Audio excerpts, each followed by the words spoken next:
The granddaddy of all covert contracts are contracts we have with God. If you feel like you keep your side of the bargain and in return he's supposed to come through for you, I just ended a fast today.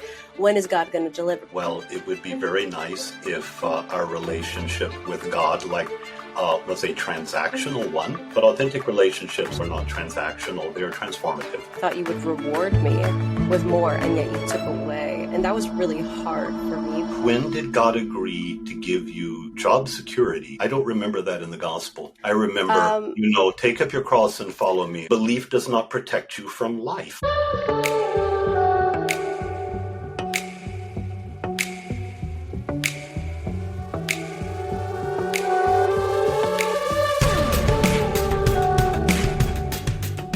Hello. Welcome to Biblically Speaking. My name is Cassie Bellino, and I'm your host.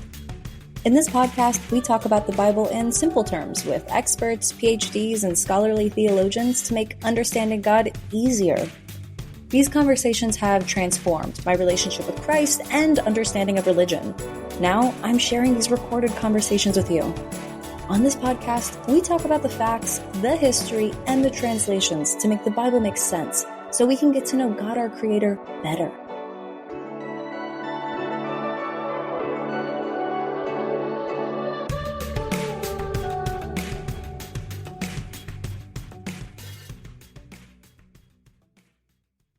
Hi, it's Cass. I wanted to first start off by saying thank you for listening. I created this because I could not find it anywhere else on the internet, and it takes a very small team and a large upfront investment to make it all possible. I really hope that you find it valuable. I would never expect anything from my listeners, and I'm always going to do my best to first outsource support from brands. However, if you do find value in this episode, I invite you to contribute an amount equal to the value that you have received, either through a one-time or a monthly donation linked in the show notes below.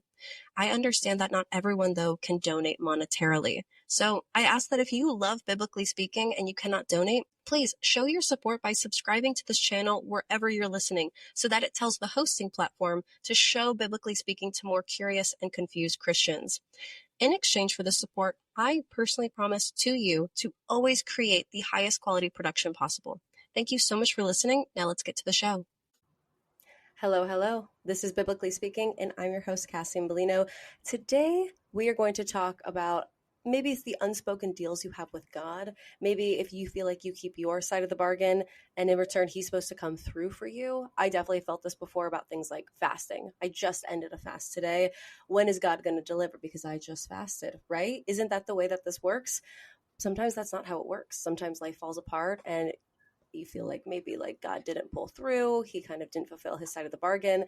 Or maybe you feel like you see people use spirituality to avoid real pain. You know, the praying, the quoting verses, even fasting, and nothing is actually changing. Why is that happening? Also, why fasting? What is it about fasting that we feel like will almost harness some power from Jesus?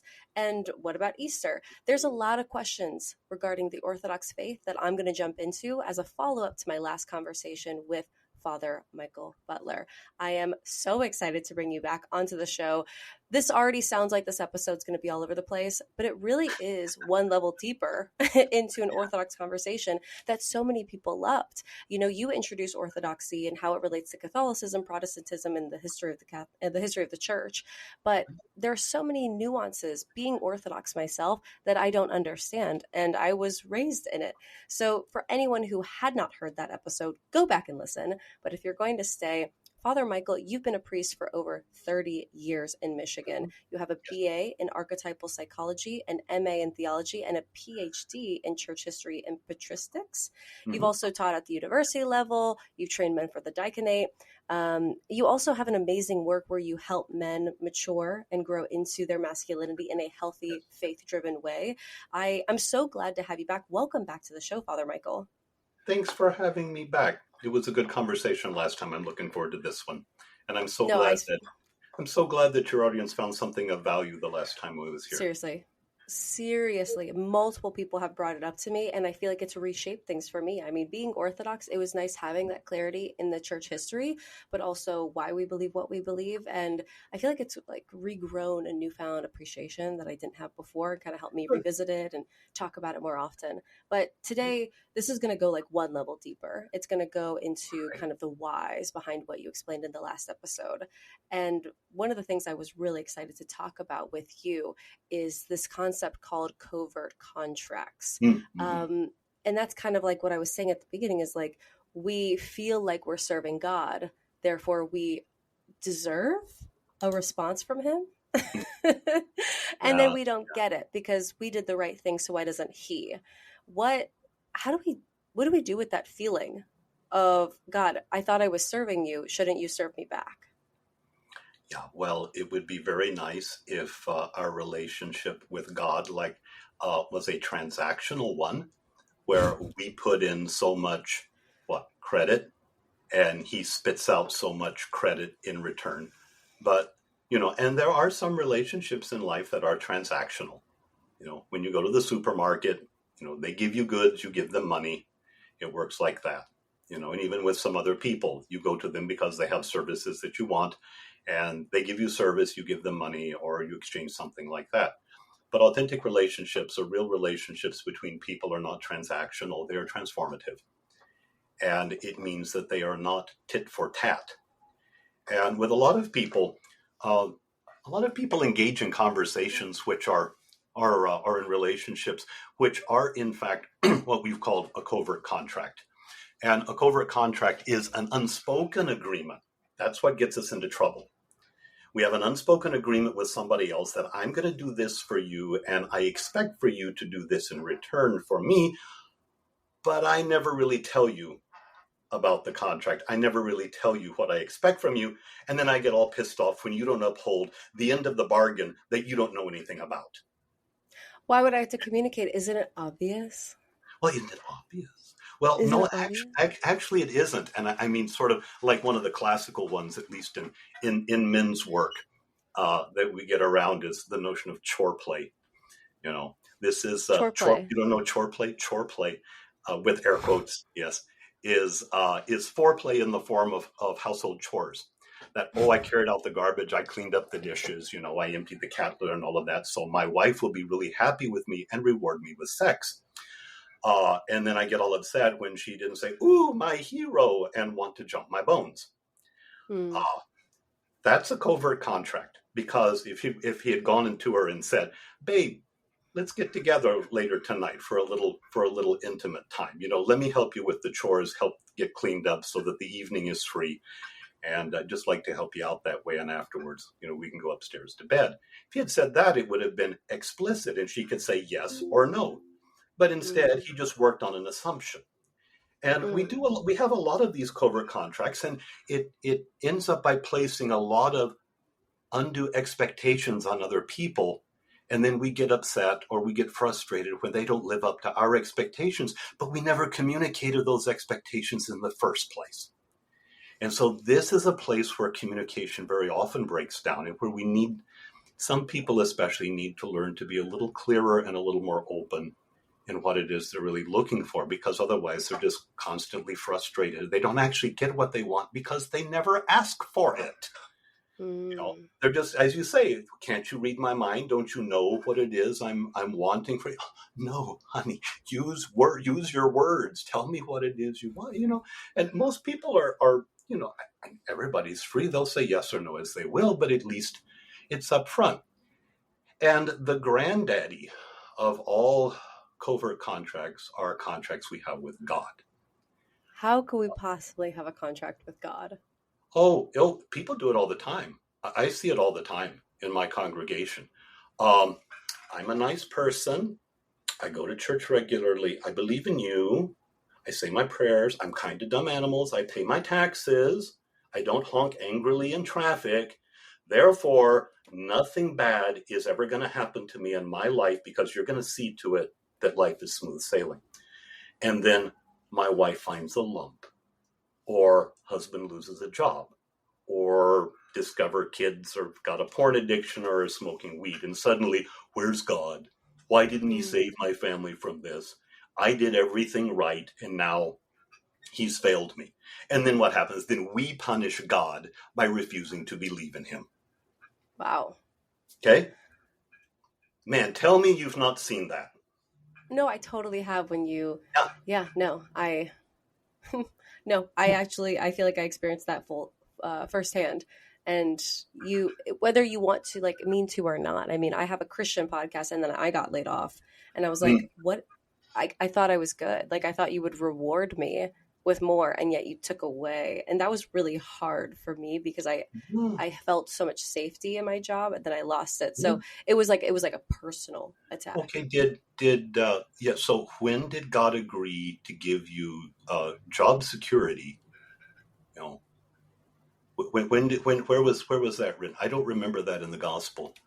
I remember, take up your cross and follow me, and you'll have all this plus tribulations, as Mark points out. Do you feel like that's where eisegetical understandings really come into play, like Jeremiah 29:11, where it's like, well, God promised he had a plan and that I would prosper? I think sometimes so, and I think people just don't like to read the difficult parts. Yeah, yeah. Honestly, look, it's easy. I'll believe in you and just say amen to whatever, but then, you're gonna make sure that nothing bad ever happens to me. It's also a matter of cherry picking verses. Come on, Christians get cancer and lose their jobs and, have marital issues and affairs, alas, as often as anybody does. Would that it weren't so, but it is. Yeah. And belief does not protect you from life. Okay, so if that is guaranteed, it's kind of a hard sell to say, well, I serve a God that's all powerful and I don't even get to benefit as like a child of the king. Shouldn't I get some perks because I give my life to living a holier life? Do you understand? Like, it feels, again, transactional, like, well, I gave up this. Yes, I understand. Yeah, it feels transactional. Yeah. Elder son in the story of the prodigal son, son, all that I have is yours, and we're promised the kingdom. And I need to remind you also that old saw, virtue is its own reward, is true. The benefit of being good is that you're good. The benefit of being faithful isn't to get something else, is that we are faithful to the God who is faithful to us. And if you're only faithful to God when it's easy and when it seems like he's blessing everything that you do, all right, go back and read the book of Job. Yes, that is so good. Seriously. Okay. Seriously. I love the way you the man was that. incredibly blessed, but he was wretched and miserable. And he spent 38 chapters bitching and moaning about it too, which... Okay, a lot of Christians do that too. But, in his defense, he had lost his entire family. This is life, and he's a big God, and we wrestle with reality rather than putting on the pious little happy Christian face that everything is nice and sweet and praise Jesus because life is wonderful when we're falling apart inside. Yeah. Who does that serve? That doesn't serve anybody. When we are falling apart, what does a healthy lamentation look like? How do we process those emotions without targeting God? When we say everything comes from God and I'm suffering, so God, this suffering is from you. What is a more spiritually sound way to go about that? All right, couple of things. First off, everything comes from God. Second place, examples of good prayers of lamentation. All right, in the first place, yes, it seems to be now. I remind your audience, I have never been a Protestant. I am not going to play one on your podcast today. But from an outside observer, it seems to me that many people in the Protestant world like to, in order to demonstrate their faithfulness or their Christianity, to ascribe everything to God, meaning ultimate cause as opposed to immediate cause. Okay, so, I bust my butt. I worked really hard and I got this job because, I actually went to school, studied hard, did everything I needed to and got there, but God gave me the job. Okay, on the one hand, that's fine. Give glory to God for the blessings we have and be grateful to him. I have no problem with that. But let's also acknowledge that you put in a lot of the work too. Okay. but somehow that usually doesn't get mentioned, or you don't acknowledge all the work that I put into this, and you just simply give glory to God for my success. You say, wait a minute, this, overnight success, this took me 15 years to get to where I am today. Let's come on. I have some skin in this game, and it's okay to acknowledge that. Like manner, when everything bad happens, it's not like, I've not been living up to my obligations to my family. My husband feels neglected, and he finally decided he wanted a divorce. Oh, God has ended my marriage. Okay, where's your responsibility in it? Okay, what's your piece? Okay. So let's just take a little bit more holistic view of this. Yeah. Every good gift and every perfect gift comes down from the Father of lights. Yes, we get that. But he also works through his world and through human agency as well. So if things have happened, does God purposefully manipulate the economy so that you will lose your job because your employer can't afford to pay you anymore? I suppose you could look at it that way. Frankly, it strikes me as a very selfish way of looking at the whole world. I'm sorry, with all gentleness to whomever may kind of think in this way, you're really not that important in the grand scheme of things. Okay, let's maybe take ourselves a little bit out of the limelight here and find a little bit of humility. But very often people, and here you probably see this as well, because I get it in the church, and the story of the healing of the 10 lepers plays out constantly in the church. Yeah, nobody thinks about God until something goes wrong, because people need something to blame. I'll go off on this point in just a moment. At 99 years, I had this actually a situation in my parish where I have an older gentleman. He's about my age. Okay, his elderly uncle, who's like late 80s, early 90s, finally contracted his final illness and died over the course of a few weeks. They say, long life, full of life. This guy, I'm 64, and this guy was really ticked off at God that his uncle died.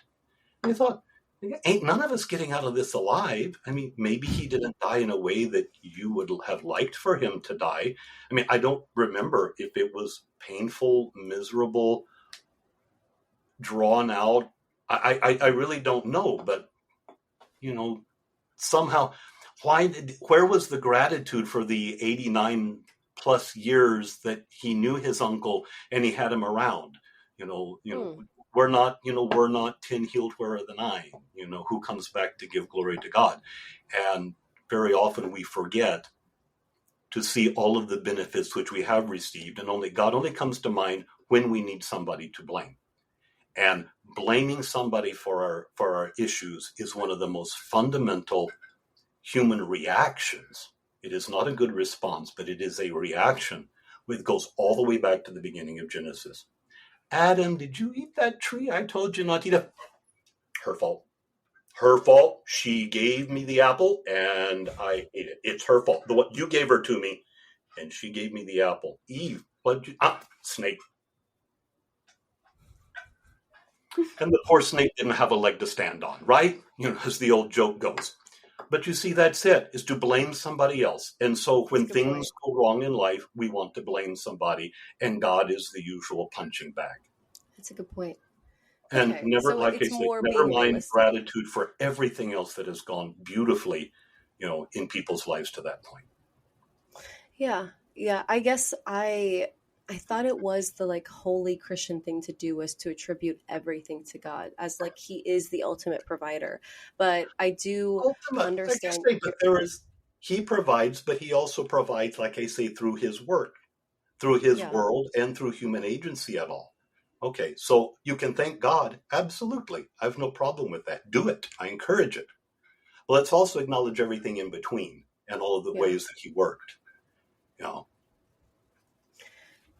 Yeah, that's a really improved perspective to have on it, is kind of focusing on the glass half full and understanding what he has given and our responsibility and accountability within that, like you said. Moving into a different topic, which we're going to get more into the Orthodox topics, and something that I'm not really familiar with is spiritual bypassing. What is it? What is it? Okay, that is not actually a specifically Orthodox topic. It actually comes out of psychology. There's a psychologist that came up with it, the notion, I forget how long ago, but it's just where he encountered spiritual people, religious people who were using their faith as a way to avoid dealing with their actual problems in their life.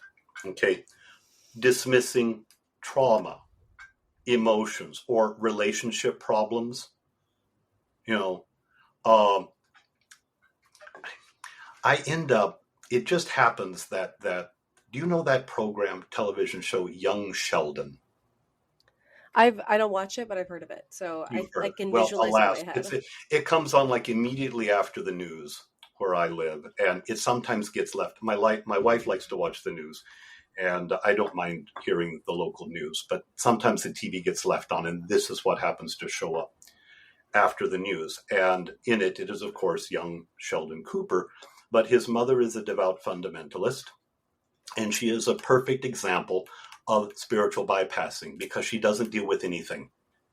She just says, I'll just leave it in God's hands. Oh, I'll just pray about that. Rather than dealing with the actual situations that are on the ground, she retreats into her faith and retreats into her Bible, and she doesn't actually deal with the problems because she can't deal with conflict. She can't deal with difficult feelings and all. And she just, you can see it's just a total withdrawal. And so, I mean, an example of that is, well, you lost your job. Well, glory to God anyway. I'm sure God has a plan for your life. Okay. Ain't that sweet? Now, what does that do for you? How is that helpful? Nothing. Absolutely nothing. But we get that kind of stuff, or scriptural quote, James, Epistle to James, chapter 2, what is it, verse 15, 16, somewhere around in there, where he says, keep warm and well fed. If you just say to someone, keep warm and well fed, but you don't do anything to clothe them or to feed him, what does it profit? This faith without works business. I know some of you in the Protestant world have issues with that, but you need to resolve them. The name it and claim it thing. I want something, I want an end. God, I need to lose 15 pounds. In the name of Jesus, let him be gone. Amen. I've heard people do stuff like that. It comes from did the ice like cream fully did the ice cream God. go away? Did you throw away the ice cream from the fridge? Are the chips still on top? Are you still sitting out for DoorDash for lunch? Or eating Big Macs or whatnot? No, but Jesus is going to get rid of my 15 pounds for me. No, he's not, because you're not lifting a finger to help yourself. The famous, just reminds me just of a line from one of the great spiritual fathers of the Egyptian desert, the founder of monasticism, St. Anthony the Great. A brother came to him and said, Abba, pray for me. He had some sort of issue. So, Abba, pray for me. And Abba Anthony says, I will not have mercy on you, and neither will God, if you do not make an effort and help yourself. And I thought, wow, just kind of laid into him there, but that was it. You don't make an effort yourself. Why do you expect for God to do it all for you? Again, this offloading of personal responsibility, is a problem. Yeah, but what you said, it's faith without works is dead. Well. Forgive me? What you said about faith without works is dead. Yeah. I want to take a minute and say thank you to the recording service that has made this podcast possible, Riverside. When I started my podcast, I had literally no idea what I was doing, and I just wanted a single way to record, edit, and share content without wasting time on different platforms. Then, a friend suggested Riverside to me, and I'll tell you what, it was literally an answer to prayer. With just one login, I can record my interviews with scholars, clip interview moments into Reels for Instagram and TikTok, and post directly onto my RSS feed and Spotify, all without the extra downloads, platforms, all of it. So for the curious and confused people like me, the best part is that the crew at Riverside actually listens to their users when they need help. I wanted an editing preset to save time on creating reel templates, and they listened. They literally implemented a new feature. And since using Riverside, my social clips have reached over 1 million people each month. And I haven't even unlocked all the features yet. Live streaming is going to be next. So if you're considering starting a podcast or you just need to edit at a pro level for content or interviews, I cannot recommend Riverside enough. If this is helpful for you, I ask that you click the affiliate link I provided in the show notes description. It costs nothing extra to you, and it gives a small kickback to me, which helps the channel stay alive. Thank you so much. Now back to the show. That if it's not up to you, because I can understand the Protestant view, you give everything to God, but I also understand like God's like, then like, don't pray for the bus, go chase it, go catch it. Yeah, as St. Augustine put it, and I think it's one of the best one-liners, pray like everything depends on God. Absolutely. But act like everything depends on you. If you do that, you got a pretty good chance of success there. And I find that I am, the harder I work at the things that I need to work at in life, the more grace-filled I find that I am. Yeah? How do you balance not being God? Because everything's coming from you. It's not coming from, well, in the first place, all of my gifts are given to me, but what am I doing with them? Look, it's a parable of the talents. You've been given talents. What are you going to do? Bury them in the ground and say, oh, God will provide. No, you're supposed to use those talents to make the world a better place, to enhance your life, support everyone in your family, add value to the world and all of that. And God's going to say, okay, in my case, I am a husband, I'm a father, I'm a pastor. God's going to say, okay, what did you do as a husband? What did you do as a father? What did you do as a pastor? These are the domains which I gave you to have for your responsibility. Did you show up? How did you show up? Did you use the talents and gifts I gave? If you didn't, depart from me. I never knew you. Terrifying. Absolutely terrifying. Yeah. So, some people just need to grow up, and you got to do the work. Okay. Yeah. I do feel like that's a theme in this conversation. Yeah. And this is, it is in the Protestant tradition at some point, and I'm no specialist in y'all's history. Justification and sanctification somehow got separated out completely. Just get saved. Just accept Jesus, and that's all you need to do. And then after that, you're kind of good because you're going to heaven regardless. The old once saved, always saved thing, which I understand John Wesley went to the wall for, but it's never been a part of the Christian tradition prior to Wesley.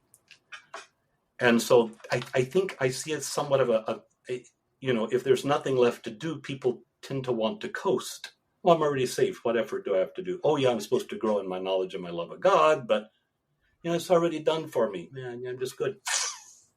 Slide on into the kingdom for the rest of my life.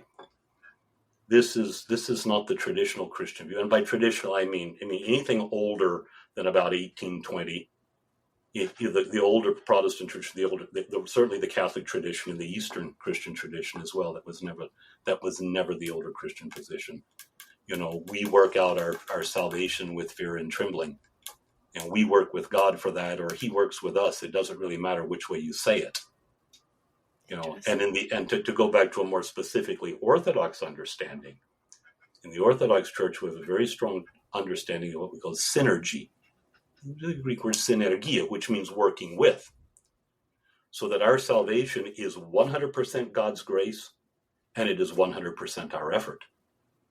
Not 99% grace and 1% us, not 50-50. Whoa. 100% and 100%. We run the race set before us every single day, like St. Paul says, and we strive for the crown. Oh my gosh. Well, okay, let's get into one of the examples, fasting. And I do feel like this might be, would you say, running the race? It's part of it. It is a tool. Yeah. I did a 72-hour fast about 2 months ago. And I always looked at fasting as very transactional of like, because it's so encouraged in the church that you should fast and you should fast and you need to draw closer to God. And I always saw it as, okay, so if I give up food, then I get blessings. Like it just never made sense to me. And I just never thought, even like the January fast, the Daniel fast, like what are we doing? And then I fasted and it changed my life and it actually worked. And I understood where it took me and how it took me to that place. And put me in a position to depend on God and only hear God and only need God, because like you're so deprived of that stimulation of food and comfort that you are consistently like, well, what do? I go to God, and you get in that practice. And when I broke the fast, I clearly saw the difference in living life comfortable, full, satiated, and then that life where I called out to God every time I was hungry, and I was like, Lord, the only thing that can fill me is you. And I knew physically I would be fine. I do a lot of just like nutritional fasting. So I understand what the body can take and that I will be fine. I won't die. I'm not afraid of the hunger pangs. But it put me in a postulate, like it put me in a position to cry out to him in ways that I never had to when I was hungry. And when I entered that fast, I had no job. I was desperate. I was scared. And I exited that 72 hours with a job. It was the most wild 72 hours of my life. It's so weird. And so now I have this amazing job that God brought me into from this place of, I want to say, like sacrifice. So that's my testimony. That's what I bore witness to when I fasted. But what would you say? Did I miss anything? Well, you spoke to your experience. So, no, I don't know that you missed anything. For drawing closer in intimacy with God, absolutely, that is the purpose of a fast. Sometimes we fast to join with a prayer when there's something specific that we want an answer to, like you had said. There's biblical example for that. Sometimes when there are difficult situations in the world, the more communal fasting things, on behalf of oppressed people, or someone who is sick. Maybe if I have a family member who is ill, perhaps I would undertake a fast to join with the prayer on that person's behalf. That's referenced in the Psalms. Sometimes we fast in response to tragedy, and terrible things that have happened, as Job did, Running my own podcast, I'm always moving too fast. I'm finding guests, I'm editing episodes, I'm creating reels, or guesting on other shows. Not to mention, I just live in a world that moves fast. Notifications, trends, endless to-do lists. You know what feels like a blessing in all that? Slowing down. I'd love nothing more than a moment to pause, be present, and choose something timeless. That's exactly what Dwell Label is all about. When I first discovered Dwell Label, it wasn't just about the clothes. It was about a mindset. Thoughtful, intentional fashion that doesn't scream for attention, but instead invites you to slow down. Their pieces are modern takes on classic styles, made to last, not just for the season, but for years. I love that I can throw on a Dwell Label outfit for editing in a coffee shop, Bible studies, or looking professional in an interview. It always feels right. Comfortable, effortless, elevated. And here's the best part. Dwell Label does not just talk about rest. They live it. Their website literally doesn't work on Sundays because they believe in pausing and dwelling on what matters most. So if you're looking for high quality, timeless fashion that aligns with a lifestyle of intention and presence, I can't recommend Dwell Label enough. Shop Dwell Label with the link in the show notes and use my code BIBSPEAK15, BIBSPEAK15 for an exclusive discount at checkout. Take a breath, slow down, and dwell in the good things. Now, back to the show. It is dunghill and fasted for 7 days, okay? In Book of Acts, before people were to discern if someone was ready for ministry and to be committed to work, the apostles fasted and prayed before they laid hands on people. So it is a way of strengthening God. Sometimes, before major religious events also. You may remember before the giving of the law on Mount Sinai, the Israelites were told to prepare themselves and fast for 3 days. And one aspect of fasting that nobody likes to mention, fasting involves abstinence from sexual relations with your wife. Oh, I didn't know that. Prepare yourself against the third day. Men do not touch your wives. Says that explicitly in Exodus. And when St. Paul says, and in the old King James Version, defraud ye not one another except for a time that it be for prayer and fasting. The defrauding actually means, don't deny your spouse marital rights, except for a little while and by mutual consent so that you can give yourselves to prayer and fasting. Okay? Okay. So that's an aspect of it, of an aspect to do. Christ himself fasted. We know that in the scriptures, the disciples fasted. He expects us to fast because he says in the Sermon on the Mount, when you fast, don't make your face long and look like someone fasting. He didn't say if you fast, he says when you fast. So there is an expectation that Christians are going to fast. And he even says later on, in the days when the Son of Man is taken, in those days they will surely fast. So Christians are expected to do this. And we even have, there's extra biblical references in the early Christian literature to Christians fasting from nearly the beginning. There's this little book called the Didache, with the teaching of the 12 apostles. And in it, and this dates to about the year 80. I mean, this is still the time when the New Testament is not even completely written yet. And this Didache is circulating around. And it says, you will not fast like the Jews. They fast on Mondays and Thursdays. You will fast on Wednesdays and Fridays. And so from the earliest days, Christians have been fasting on Wednesdays and Fridays throughout the week. In fact, here, if you don't mind, here's my little Orthodox calendar for September. You notice there's a gray column here on Wednesday and Friday. Those are the fasting days, every Wednesday and Friday. We've been doing it since the year 80.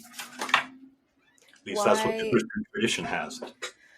So many questions. So the preparation that you mentioned, my experience is the only reason I can see why you would fast is to put yourself in a position to need and depend on the Lord.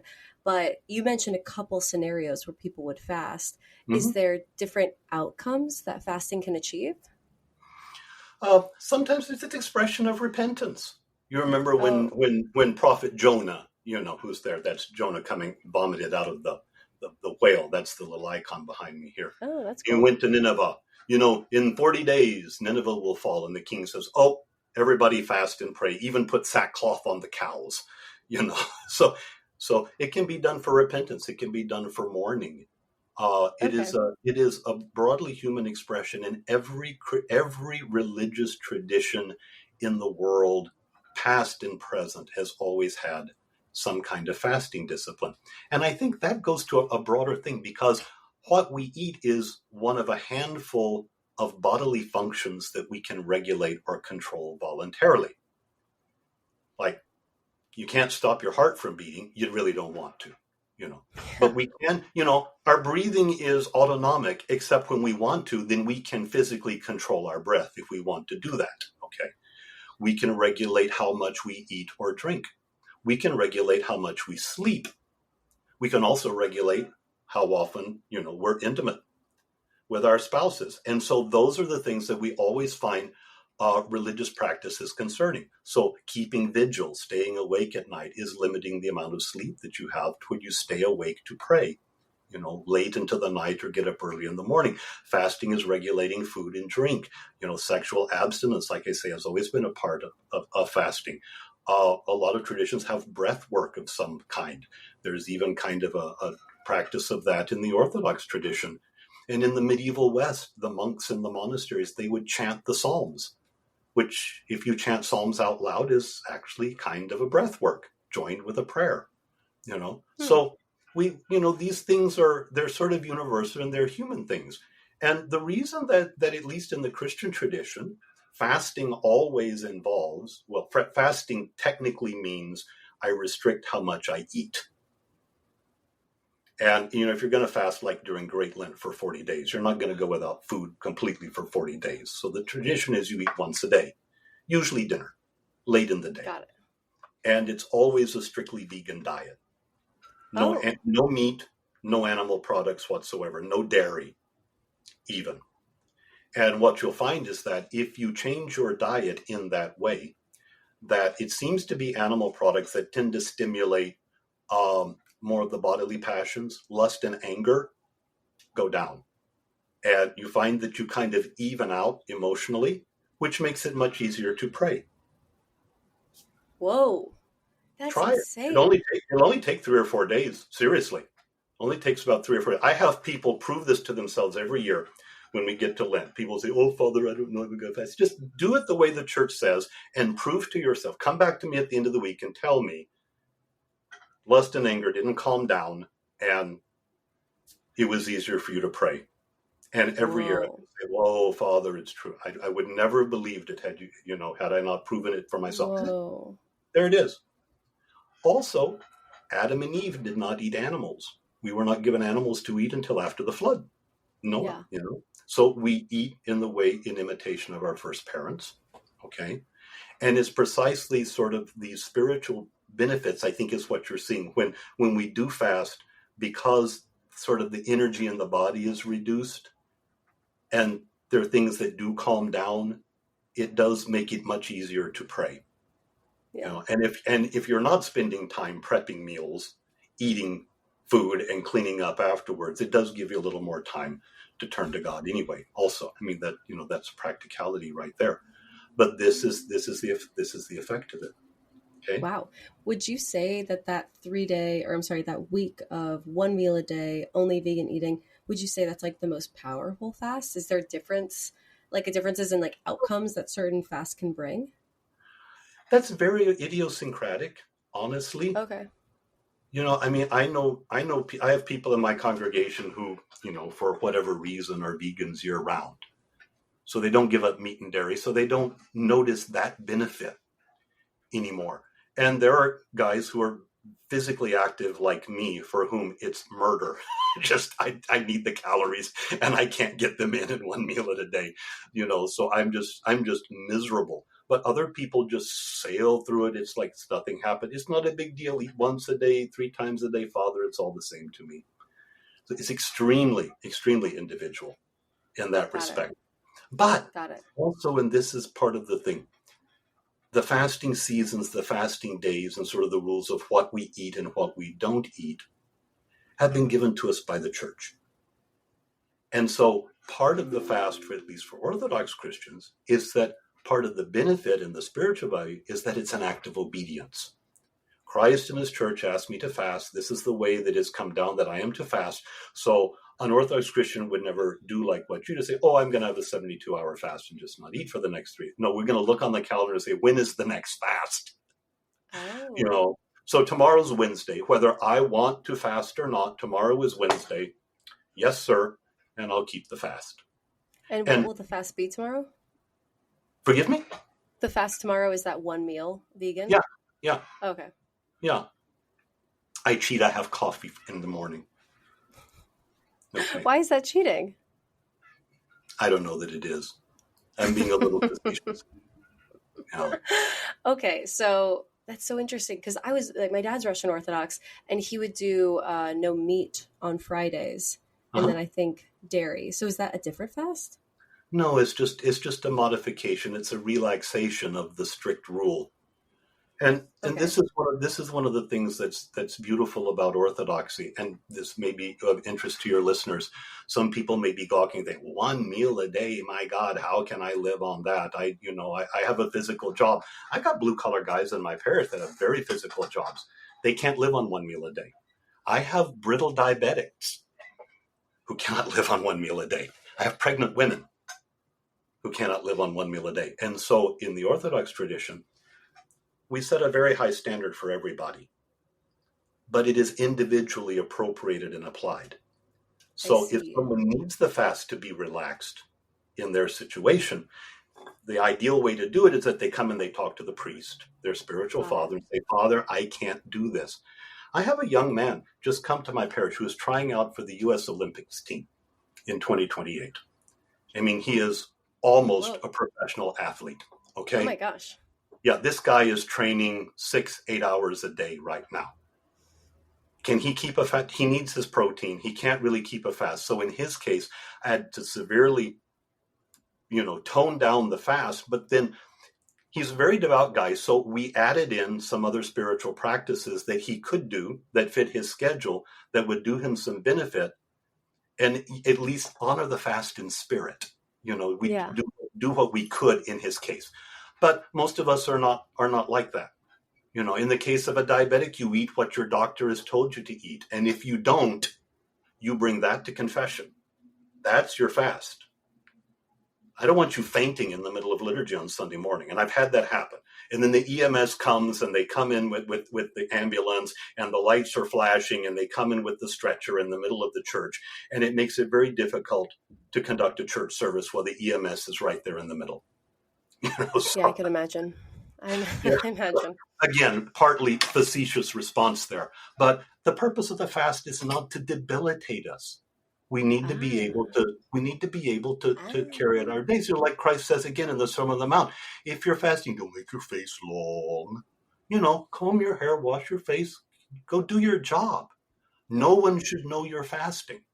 If you're there in the break room at 3:00, prostrate across the table because you need calories and you're not getting them for 2 more hours, we need to adjust something here. What would you recommend to somebody in that position of like, they tried fasting and they just realized that they can't do it. It's not working. It's such a horrible experience. It's not then come and talk to me. Then what we do is, okay, you can't eat 1 meal a day, eat 2. Okay? You can't do without protein. Don't eat meat on Wednesday and Friday. My God, eat dairy on Wednesday and Friday. See how that is for a while. If we're there, good. Okay, now we've done that for a month. Now take out the dairy on Wednesday and Friday. Let's see if we can eat 3 meals a day, but have bread, fresh fruit for breakfast, just eat some veggies, or have a salad for lunch, go and get Morningstar Farms, pretend chicken patties or something for dinner. They come on, in a world of vegans and vegetarians and all, the options for a strictly vegan diet have never been better before in our lives. If you're starving nowadays on a vegan diet, you're just not trying. Okay. I'm definitely somebody that needs like 1 meal a day and somebody that can like operate that way. So I enjoy fasting, especially just for like nutritional purposes to do, the benefits there. Well, look, what is that? There's a diet scheme nowadays. What is it? Where you have a window during which you eat. What's that? Do you know what I'm talking about? Intermittent fasting. Yeah. Intermittent fasting. How do you, okay. I feel like what you're saying is so freeing that like our faith accommodates us, that it shouldn't be debilitating in our faith, but there's like a thin line here of like, then just do whatever works for you. Like, how do we stay within obedience? No, here is the standard. This is what's expected of everybody.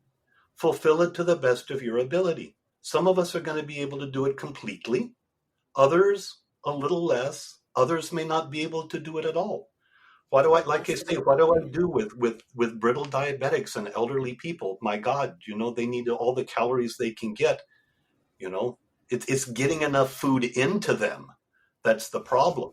And so for them, I kind of reverse it. You eat everything you're supposed to eat. And if you go skipping meals, you bring it to confession. Count that as a sin. Oh. See, so again, it adds, they eat. Well, like St. Paul says, he who doesn't eat doesn't eat unto God, and the one who does eat eats to God. So who are you to be, judging your brother? So this is what I tell him: if you don't do what makes you healthy, to where you can be viable and function, throw a level of spiritual accountability on top of that as well, and come and talk to me. I'll help. It's interesting how much fasting is playing a kind of a role in the Orthodox faith, whereas like the only fasting that I really hear about in the Protestant faith is the Daniel fast in January, or just like the New Year I don't fast. even know what that is. I think I haven't done it, to be honest, but the Daniel fast is when he refused the king's food. So I think he just nuts and berries and vegetables and water. Yeah.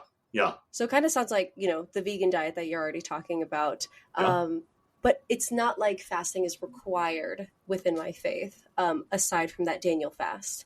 Maybe, and then even Lent. Lent is a Catholic thing. So we might give up some things before Easter. But what is the encouragement that you might have to any Protestants that are like, okay, I'll give it a go, but it's not really required when I go to church? I don't know that I have a recommendation. Honestly, because in this respect, and forgive me if this cuts a little close to the bone for you, having described your own fast recently, because it's going to be individualistically taken up. I'm going to do this on my own rather than obedience to a Christian tradition. Yeah. So, okay, if you want to go without food, if there's blessings in it, yeah, I mean, go and experience what I've described. Go 2 or 3 days on a strictly vegan diet, eat once a day and see how it does for you. Or if it's very restricted, like 24 hours, 48 hours, or perhaps 72, like you've done, where maybe you're just on water or juice, see if there's a spiritual benefit to it. I see. But you see it, but this is it. Okay, yeah. This is the problem in the Protestant world. Nothing's required of you. You get to do whatever you jolly well please. How do you? Where do you gain the benefits of obedience when there's nothing to obey?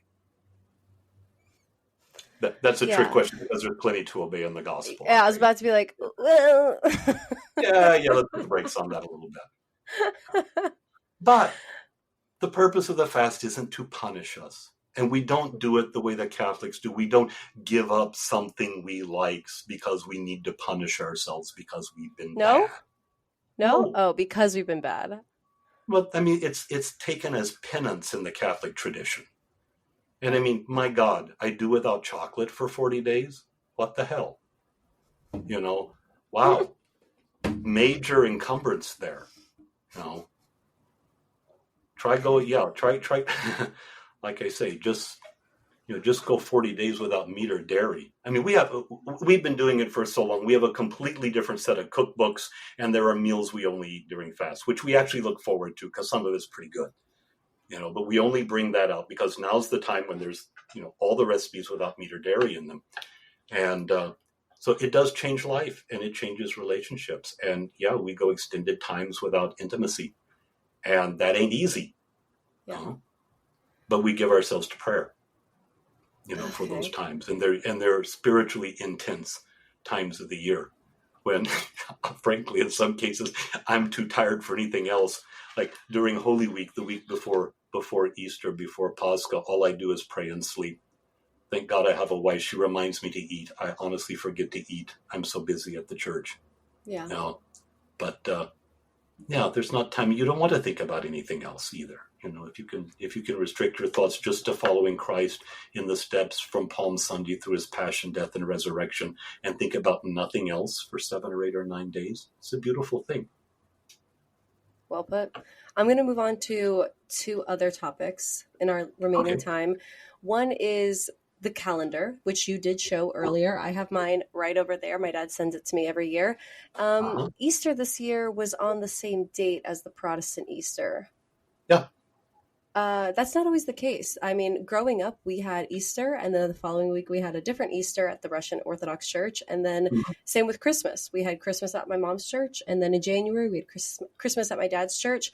On a more just like theological question, why are there 2 calendars? Why aren't these on the same date? Shouldn't a date be a date? Shouldn't it can't move Christmas to be a different date if it happens on December 25th or not December 25th? Why, can you just explain that? Yeah. When is December? What is today's date? Today's September 2nd. Not on the old calendar, it isn't. What is the old calendar? The old calendar is the Julian calendar established in the days of Julius Caesar, which the Christian East followed, and which was not quite accurate and so lost one day about every 200 years. Which is why it falls behind. And now the Julian calendar is 13 days behind the revised Gregorian calendar, which is named for one of the Pope Gregories in the Renaissance.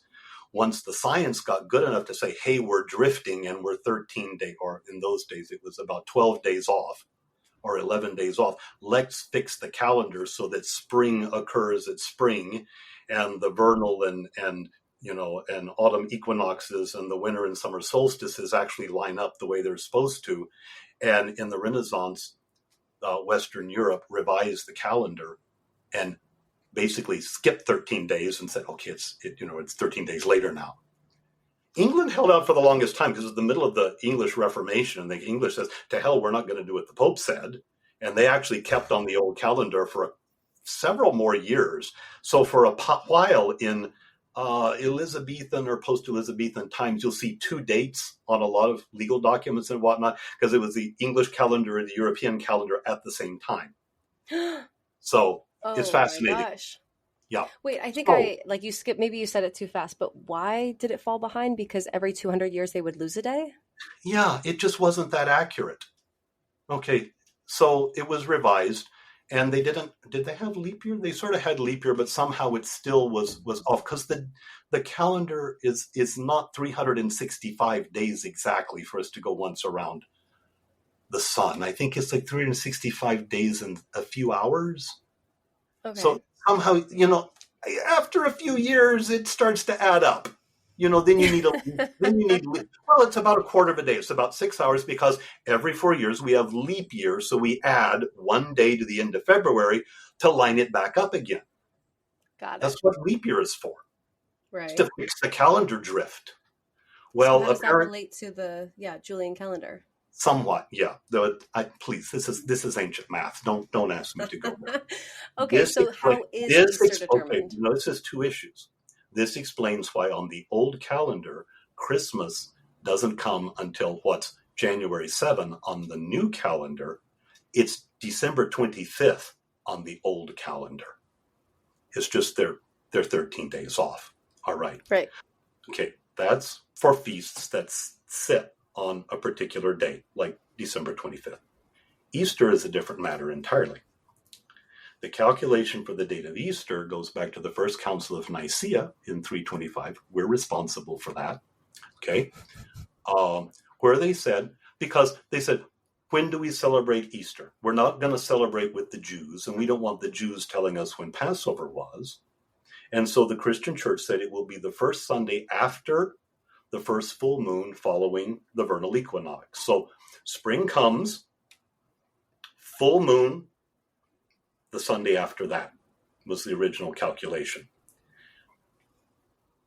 And oddly enough, the Orthodox Church has sort of, I said the Julian calendar was off by about 13 days.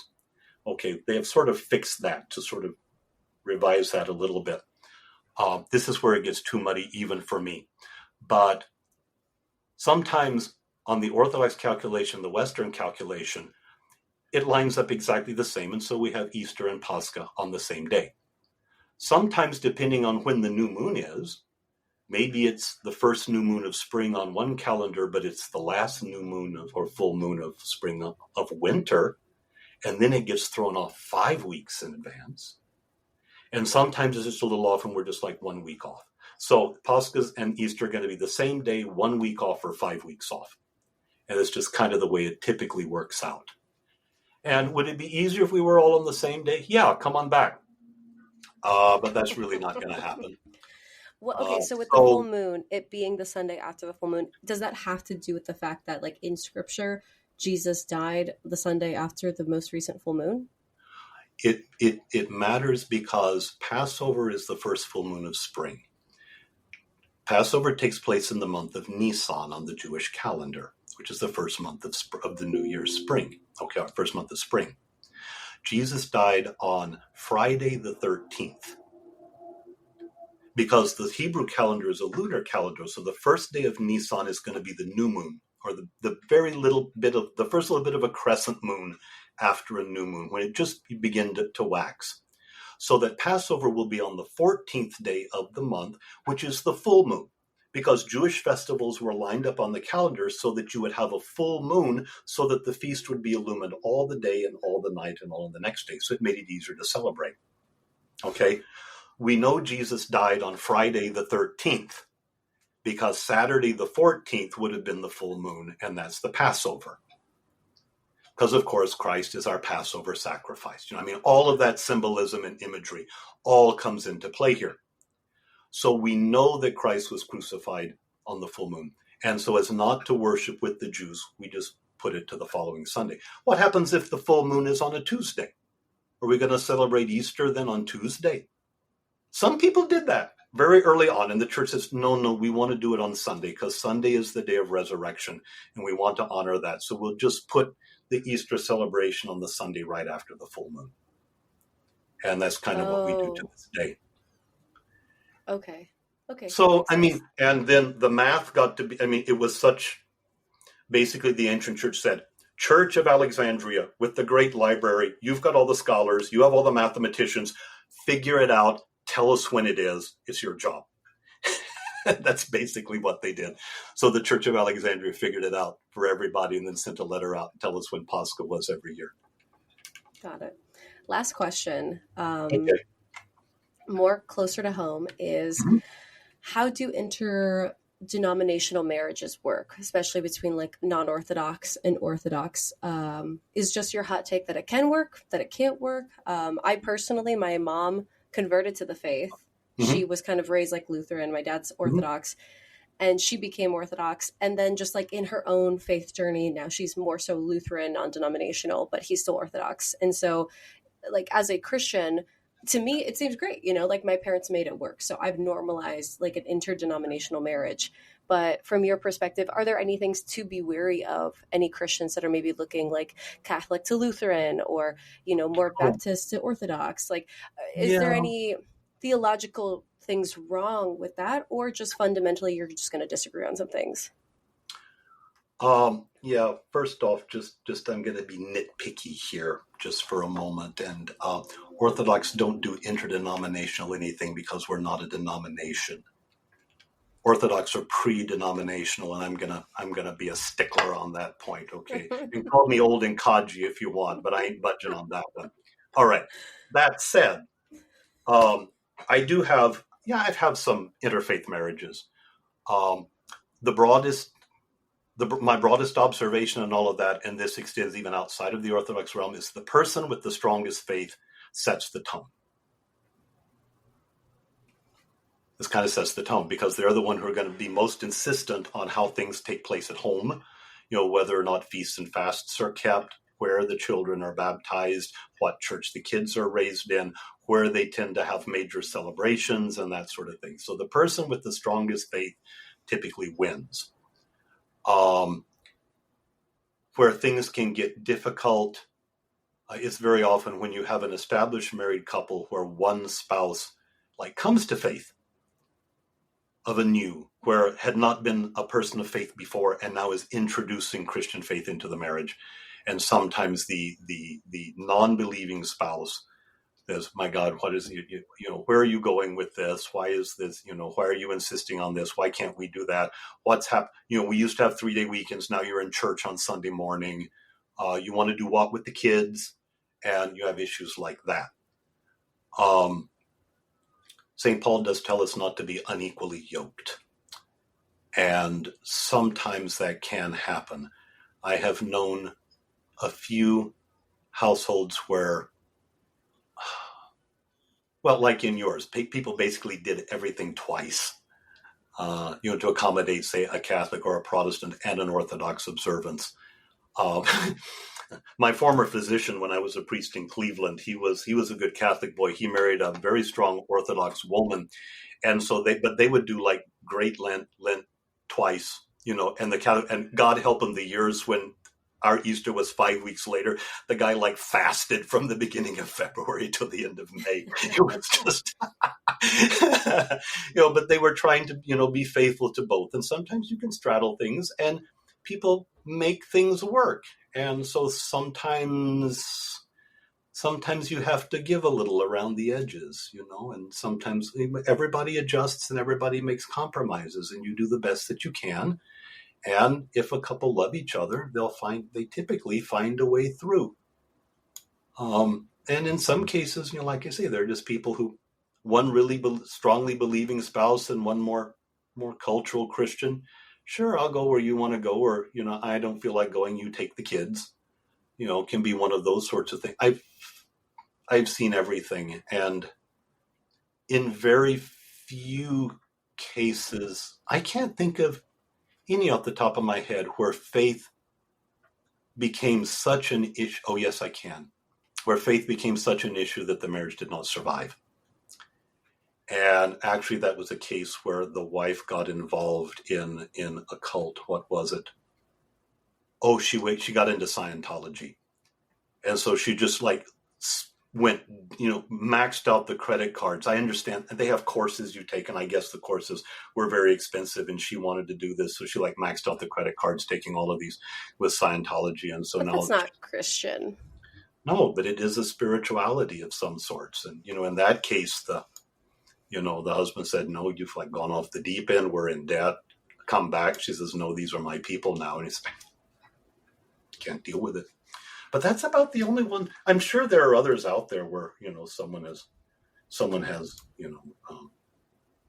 where I have known a few cases where faith has gotten in the way of couples getting together, but better to have that argument or that discussion up front and be clear about it and say, okay, this is not going to work. Yeah. Okay. Yeah. Everything that you've said today, Father, is just so logical. And I feel like I get so into like the theological weeds of like, is this right or wrong? Like, are we breaking the rules yet? But I feel like even from spiritual bypassing to covert contracts, it's like the responsibility, and even the fasting, the responsibility is on you. And you just have to be honest of doing everything to the best of your ability. Yeah. Even in the instances of, yes, this isn't very like puristic culture of 100% one way. It's God meeting you where you're at. Always. Yeah. Meeting you where you are and then calling you higher as best you're able, because we always want to strive. And come on, we want to give God our best, don't we? Yeah. We want to give him our best. So maybe I don't fast so well this year, but maybe next time I'll try a little harder. Wow. I like that.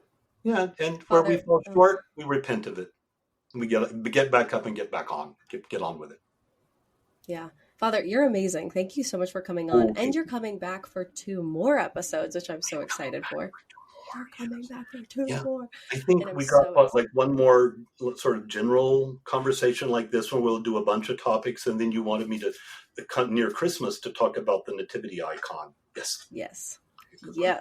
I'm so excited. But for anybody who might be listening for the first time, how can they get in contact with you just because they love what you're saying? If they're in Michigan, how can they join your parish? Or if they want to grow within their masculinity, they're a young man and they want to be guided by you, how can they get connected? All right, the easiest way, first, if you are in greater Detroit area, I'm in Livonia. My parish is called Holy Transfiguration Orthodox Church. We're always welcoming to visitors and to guests if you'd like to pop in. I'd love to meet you. And if you tell me that you're here because of the interview here with Miss Cassie, I'll just be blown away and I'll be gobsmacked by that. So please know you're always welcome there. For myself, I'm easiest to find on social media. I have a social media handle, Average to Alpha. That's AVG numeral 2 Alpha. And I'm on Facebook, Instagram, YouTube, and God help me, TikTok. Don't find me on TikTok. Find me on Instagram or Facebook or YouTube. But Average to Alpha is the name of my channel mostly for the men's work, but I do answer direct messages there. So if anybody has any queries or if I can be helpful in any way, I'm more than glad to be of service. Well, I'm so glad that you're here. I can't wait to have you back on so soon. And we will chat very soon. But thank you so much, Father. Much obliged. Thank you.